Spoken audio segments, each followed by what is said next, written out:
Welcome back. Today we've been discussing Britishness and identity, and now we're going to be focusing on patriotism and loyalty. Now, before I open it up to everyone here in the studio, let's take a listen to the word on the street. The love of one's country and the willingness to defend it is thought of traditionally as one of the central civic virtues. It's also closely related to the concept of national identity. So, how patriotic should we be? Isn't it expected that all British citizens, no matter which ethnic background they belong to, should show patriotism towards their country? Can a country with such diversity still uphold patriotism from its citizens? Some MPs argue that we shouldn't even be promoting patriotism within our schools. As the debate continues, we should ask ourselves the question, is it even worth talking about? Let's go and hear what people have got to say.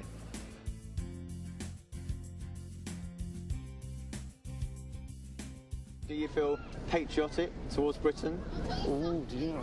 Not terribly, no. Not terribly. No. Would you die for your country? Well, maybe you die for Scotland. I'm not even sure I'd be able to do that.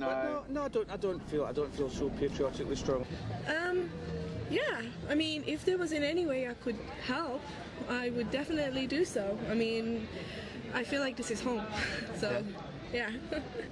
Well, really being patriotic about Britain is sort of it's a selection of different places, really. So, well, yeah, I would sort of back Britain if, like, let's say about football, if you're going to put it to a place like nearby. Yeah, I would probably support England through matches and stuff. But yeah, I don't know, sort of, to an extent I am, yeah. Well, we've had a listen to what the public think, and let me open this up to the panel. Dan, what do you think is important about patriotism? I think it's an important thing, but I think to a lot of people in Britain, it isn't about the flag waving. It's not about boasting about our achievements, because that's not what we are as British, coming back to the fact that we're quite modest about what we do. And sometimes it should be about our shared mission, what we've achieved in the past, what our values are and what we want to do in the future. David? I agree, and I think the gentleman there who says he's not patriotic at all, maybe he's thinking, I'm not the kind that waves a flag, I'm not the kind that always follows what the royal family are doing, worships the royal family. Maybe he has that interpretation of patriotism, and maybe some people do have that. But for me, patriotism is more about just being proud of the way that my country is. Okay, Kudsi, what's your views? I think patriotism is something actually a little bit more than that. I think it's the duty to the country, which is an absolutely essential criteria of being part of any community, any system. The fact that a duty to obey the laws, a duty to respect the authority, whether it be the police or the courts, I think those are absolutely essential. I think that's where patriotism fits in. And I think it comes from something that came up in the earlier discussion about all that the state has done for you, therefore this is what you have to give back to the state. Right, okay, so what do people think in the audience? Are you patriotic? Yeah, if I can get your views. In my opinion, as we were discussing before about the United States over there, in my opinion, I think it's a bit too full-blown, as in, when they start school, they stand up, so I pledge allegiance to the flag, and I think over there it's a bit too over the top. As in this country, we are proud of being British, but we don't display it as much as other countries, as in it's a kind of a thought, or it's kind of instilled in us from birth. But do you think we've got to the stage in this society where we do need to be more proud of it, and we should be showing it outwards? No, not really, because we are peacefully living, coexisting here. As in America, there are much more racial issues there. As in, even though they are more concentrating on more of the social aspects and uniting everyone under one flag, there's more social tension there compared to Britain. Well, that's an interesting point. Dan, what's your views on that? Well, I think that we like to, as you were saying, we like not to talk about our values, but to live our values, to live our patriotism. But I also think that there needs to be an outlet for people who want to be patriotic. There's a discussion about whether we should have a Britishness Day to celebrate those things. Obviously, we like to celebrate, most of us, the British team when it goes to the Olympics. Also, we like to follow the English football team and the European team when they're in the Ryder Cup. So it is something that's complex. It's a complex identity, but there must be a space within the social sphere for us to be patriotic. Okay. Well, what about people who are second generation or third generation immigrants? Sometimes they don't always feel an attachment to this country. So how can we deal with that?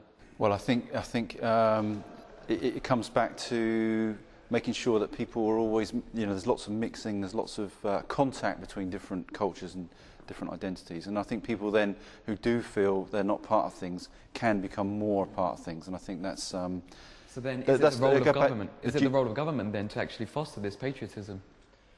As I say, there's been a discussion about Britishness Day. There's also been a discussion about how many days a week in which you can fly a flag from a public building.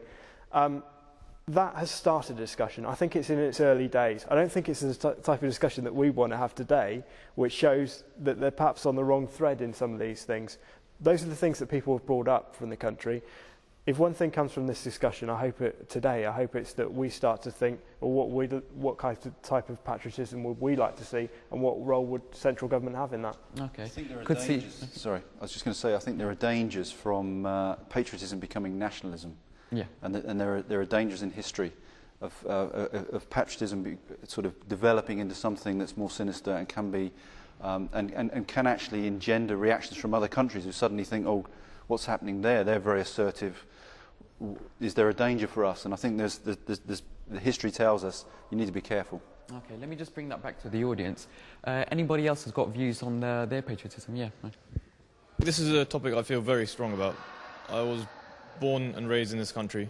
Even though my parents are from Pakistani origin, I would still regard myself as British. And if there arises a situation where I was called up to the armed forces, I would happily put my life on the line for my country, because I've been born here, raised up here, I studied here, all my friends are here. In my opinion, I owe Britain, and essentially... So you're saying what it is to be patriotic is to be able to say that you are going to lay down your life for your country? In a way, that's my opinion, but someone else may have a different view on that. Okay, well, let's take a different view. How can we instill a sense of patriotism amongst young people? I think the key is diversity. It's how your patriotism, how you experience living in Britain and what your patriotism is. Having some top-down approach where you tell people what their patriotism is, it's not going to be popular, and I suggest that's part of the reason why the government's not got as far as it might have liked with the Britishness agenda. In terms of fighting for your country, I know why it's come up. It's obviously quite an emotive issue. People are fighting for our country at the moment. They're fighting for our country, but they're also fighting for our values. Right. David, do you have any views on that? How can we instill patriotism within our young people? Well, I think it comes back to the point that that you have to earn that loyalty, if you like. I mean, you can't as Dan says, you can't force it on people. And I think if you try to, and that's happened in other countries, you try and force to, as Kusi says, people will recoil from that and they will react badly to it. You need to earn that loyalty, and you only earn it by allowing people to live their lives freely.